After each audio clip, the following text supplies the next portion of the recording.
6 побед на чемпионатах мира, 2 олимпийских золота, 12 титулов чемпиона СССР, достижения, которые навсегда вписаны в историю хоккея. Биография Владимира Викулова – это пример легендарного советского спортсмена, который стал символом целой эпохи. Его заслуги настолько грандиозны, что он собрал больше международных наград, чем современные звезды вроде Александра Овечкина и Павла Дацука вместе взятых. Но за блистательной карьерой всегда скрывается другая сторона – жизнь после спорта. Сегодня за Овечкина и Дацука можно не волноваться.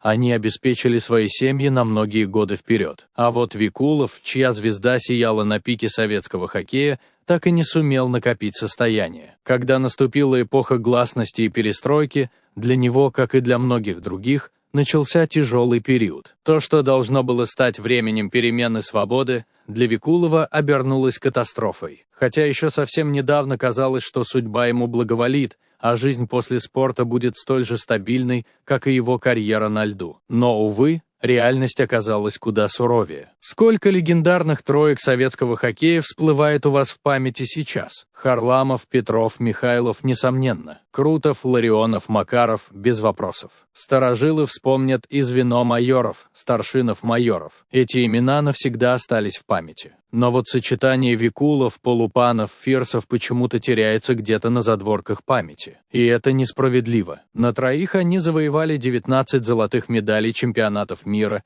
стали триумфаторами Олимпиады 1968 года и внесли колоссальный вклад в доминирование ЦСКА в 60-70-х годах. Фирсов был настоящей машиной по реализации моментов. Его мощные щелчки и фирменный финт «клюшка-конек-клюшка» сводили вратарей с ума. Полупанов неизменно выигрывал борьбу на пятаке и пробивал защиту своим напором. А Викулов стал мозговым центром тройки, ее главным стратегом и вдохновителем. Если Игоря Ларионова называют профессором, то Викулов скорее его научный руководитель или идейный наставник. Его стиль игры завораживал. Он думал на несколько шагов вперед, был мастером владения шайбой, но при этом легко расставался с ней, если это требовала ситуация. Голы он забивал часто, но еще чаще выводил на ударные позиции партнеров. Защитников он раздражал не меньше, чем форвардов других команд. Жесткие фолы против него случались регулярно, но Викулов оставался хладнокровным, на провокации практически не поддавался и удалялся крайне редко. Его игра была настоящей шахматной партией, где он всегда был на несколько ходов впереди. Владимир Викулов был уникальным хоккеистом с особым взглядом на игру. Его единственным недостатком, если это вообще можно назвать недостатком, была неприязнь к простой игре. Полупанов вспоминал: «Володя не любит голы издалека. Сильный бросок от синей линии для него – это не искусство. А вот обвести защитника на пятачке, уложить вратаря ложным движением и аккуратно закатить шайбу в пустые ворота – вот это для него настоящий хоккейный шедевр». Искусство Викулова действительно поражало. Тем более удивительно, что профессиональную карьеру он начал лишь в 15 лет, когда пришел в детско-юношескую школу ЦСКА. В первом же звене, куда его поставили, он играл вместе с Полупановым и Ереминым. Правда, на первых порах юный Владимир был известен скорее не своими игровыми навыками, а любовью к дракам. Но легендарный тренер Анатолий Тарасов быстро увидел в нем нечто большее. Интересные мальчишки с перспективой, но великий спортсмен среди них один – Викулов. В 1964 году Викулов добрался до основного состава ЦСКА, а уже через год оказался в трио с опытным Анатолием Фирсовым. Начало его карьеры выглядело многообещающе. 23 очка в 36 матчах чемпионата СССР. А в 1966 году он дебютировал на чемпионате мира, отметившись 4 голами и 2 результативными передачами, став обладателем своего первого международного золота. На следующем турнире тройка Викулова вовсе не оставила шансов соперникам, заработав ошеломляющие 53 результативных балла. Дальше была череда триумфов. Еще 5 побед на чемпионатах мира, 2 олимпийские золотые медали и репутация одного из самых выдающихся нападающих советской школы хоккея. Пресса нарекла его кудесником шайбы, а специалисты считали самым хитрым игроком своего времени. Но Викулов оставался верен себе, даже если это шло вразрез с амбициями окружающих. Фирсов вспоминал: «Володя был совсем нечистолюбив, и это порой ему мешало. Представьте, он выходит 1 на 1, обыгрывает вратаря и ждет нас с Витей. Мол, забрасывайте, если вам это так важно. Игра Викулова была не просто хоккеем. Это было искусство, в котором эстетика и хитрость всегда преобладали над грубой силой. Когда Валерий Харламов впервые примерял армейский свитер, Викулов уже был проверенным бойцом ЦСКА с 3-летним стажем. К тому моменту, когда в 1968 году Валерий окончательно закрепился в легендарной тройке с Петровым и Михайловым, Викулов уже считался мастером высшего класса. Однако это не значит, что их пути не пересекались. Напротив, тарасовская система нередко требовала неожиданных перестановок. В те времена звенья могли играть по-футбольному, где один защитник, 2 полузащитника и 2 форварда создавали гибкие сочетания. И Викулов с Харламовым в таких схемах нередко играли вместе, выступая на передовой атаке. В 1971 году, когда Полупанов был исключен из ЦСКА за нарушение режима, Валерий занял его место в тройке с Викуловым. Этот союз оказался чрезвычайно плодотворным. В сезоне 1971-72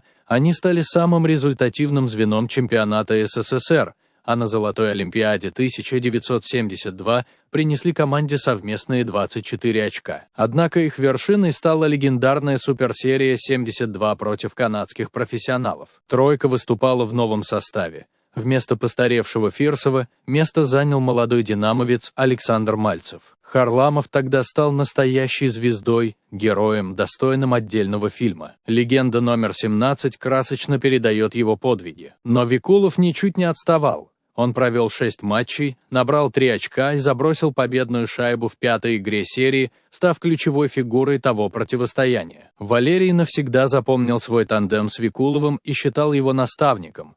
Володя на 2 года моложе Михайлова, и тем не менее, выступая с ним в одной тройке, я в душе относился к нему не как к равному, а как к старшему товарищу. Странно? Ничуть. В хоккее иные возрастные категории и понятия. Он к сезону 1972 был сформировавшимся первоклассным мастером, 6-кратным чемпионом мира. Вот почему я писал об университетах Фирсова и Викулова, и хотя к тому времени я тоже немало уже умел, чувствовал я себя в этой компании учеником. Вторая половина 70-х стала закатом блестящей карьеры Владимира Викулова. Его последний чемпионат мира состоялся в 1975 году, когда он играл в обновленной армейской тройке вместе с юными Желудковым и Александровым. Викулов оставался верен ЦСКА на протяжении 15 лет. Но в 1979-м пришло время прощаться с командой. Еще один сезон он провел в ленинградском СКА, после чего завершил профессиональную карьеру. Казалось, впереди у Викулова была не менее яркая тренерская судьба. В начале 80-х он вернулся в систему ЦСКА, начав работать с молодым поколением. Его обожали воспитанники, а коллеги видели в нем огромный потенциал. Он был не просто тренером, а наставником, вдохновляющим мальчишек своим примером. Но страна стояла на пороге перемен. Перестройка принесла с собой урезание финансирования, падение результатов и неизбежное увольнение. Викулов, как и многие, оказался неудел. Грустная, но такая типичная история для позднего Советского Союза. Однако для Владимира это стало настоящей драмой. Мужчина, который всю жизнь посвятил хоккею, не смог найти себя вне льда. И случилось то, чего никто не мог предсказать.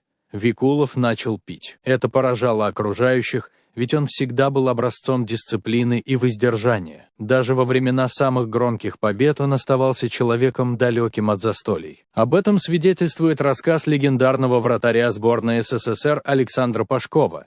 На банкете после чемпионата мира 1967 года все уже под столами, а Полупанов с Викуловым сидят трезвые. Даже к шампанскому не притронулись. Полупанов позже наверстал свое. А вот Викулов так и оставался в стороне от алкоголя. Его падение стало неожиданностью для всех. Человек, который был примером для многих, внезапно оказался в тени. История Викулова – это не только путь великого хоккеиста, но и трагедия сильного человека, который не смог противостоять ударам судьбы в эпоху перемен. Спасти друга пытались многие. Друзья, коллеги, бывшие партнеры по команде искали пути, как вернуть его к жизни. Предлагали перебраться из шумной Москвы в спокойную провинцию, найти работу вдалеке от прежних соблазнов. Но Владимир Викулов был непреклонен. Он отказывался от любой помощи, словно принял свое положение как неизбежность. В конце концов, он устроился работать грузчиком на склад, но пагубное пристрастие к алкоголю не оставило ему шансов. В 2002 году произошла трагедия.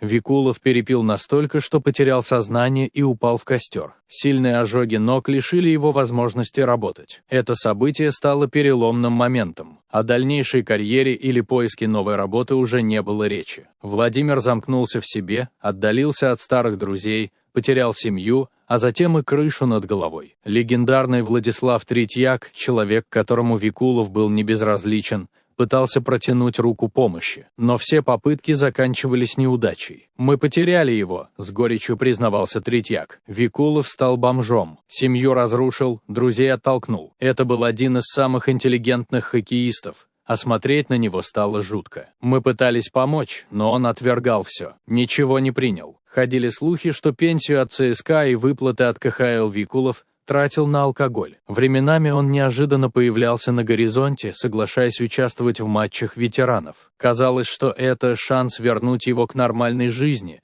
но после нескольких таких вспышек он снова исчезал, погружаясь в бездну одиночества. 9 августа 2013 года в новостях появилась скорбная весть. Владимир Викулов скончался на 68-м году жизни. Финал, который так часто постигал великих, но потерянных спортсменов. Кто виноват? ЦСКА? Система? Лихие 90-е? Нет. Тут нет правых и виноватых. Здесь есть история человека, который не смог смириться с переменами. Человека, чья жизнь была посвящена одной великой цели – хоккею. Когда эта цель исчезла, он не смог найти новую. Для Викулова помощь от окружающих означала поражение. Это был роковой изъян советской закалки. Привычка держаться до последнего, не признавать слабостей, даже когда они разрушают тебя изнутри. Его история – это напоминание не только о том, как важна поддержка в трудные времена, но и о том, что эту поддержку нужно уметь принять.